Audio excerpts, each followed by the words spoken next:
À voix haute, Alphonse Daudet. Les lettres de Montmoulin, en Camargue. À l'espère, à l'affût. L'espère.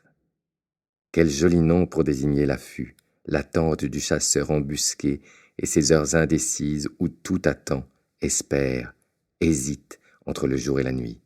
L'affût du matin, un peu avant le lever du soleil, l'affût du soir au crépuscule. C'est ce dernier que je préfère, surtout dans ces pays marécageux où l'eau des clairs garde si longtemps la lumière. Quelquefois, on tient l'affût dans le Mégochin, le naï-chien, un tout petit bateau sans quille, étroit, roulant au moindre mouvement. Abrité par les roseaux, le chasseur guette les canards du fond de sa barque que dépasse seulement la visière d'une casquette, le canon du fusil et la tête du chien flairant le vent, happant les moustiques, ou bien de ses grosses pattes étendues, penchant tout le bateau d'un côté et le remplissant d'eau. Cet affût-là est trop compliqué pour mon inexpérience. Aussi, le plus souvent je vais à l'espère à pied, barbotant en plein marécage avec d'énormes bottes taillées dans toute la longueur du cuir. Je marche lentement, prudemment, de peur de m'envaser. J'écarte les roseaux pleins d'odeurs saumâtres et de sauts de grenouilles.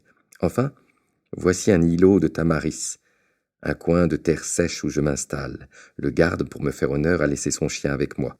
Un énorme chien des Pyrénées à grande toison blanche, chasseur et pêcheur de premier ordre, et dont la présence ne laisse pas que de m'intimider un peu. Quand une poule d'eau passe à ma portée, il a une certaine façon ironique de me regarder en rejetant en arrière d'un coup de tête à l'artiste 2 longues oreilles flasques qui lui pendent dans les yeux. Puis, des pauses à l'arrêt, des frétillements de queue, toute une mimique d'impatience pour me dire « Tire, tire donc !» Je tire, je manque.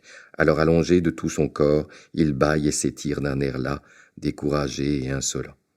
Eh bien oui, j'en conviens, je suis un mauvais chasseur. L'affût, pour moi, c'est l'heure qui tombe, la lumière diminuée, réfugiée dans l'eau, les étangs qui luisent, polissant jusqu'au ton de l'argent fin, la teinte grise du ciel assombri.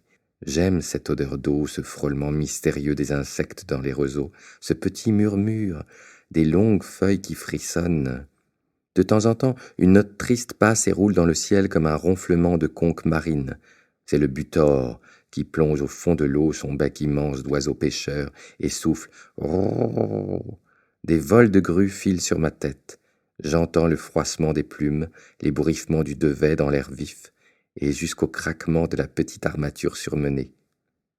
Puis, plus rien. C'est la nuit profonde, avec un peu de jour resté sur l'eau.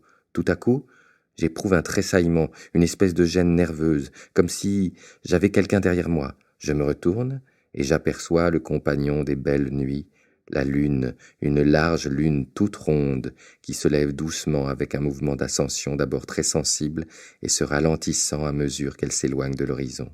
Déjà, un premier rayon est distinct près de moi, puis un autre, un peu plus loin. Maintenant, tout le marécage est allumé.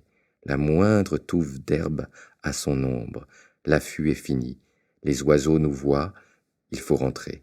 On marche au milieu d'une inondation de lumière bleue, légère, poussiéreuse, et chacun de nos pas dans les clairs, dans les roubines, y remue des tas d'étoiles tombées et des rayons de lune qui traversent l'eau jusqu'au fond.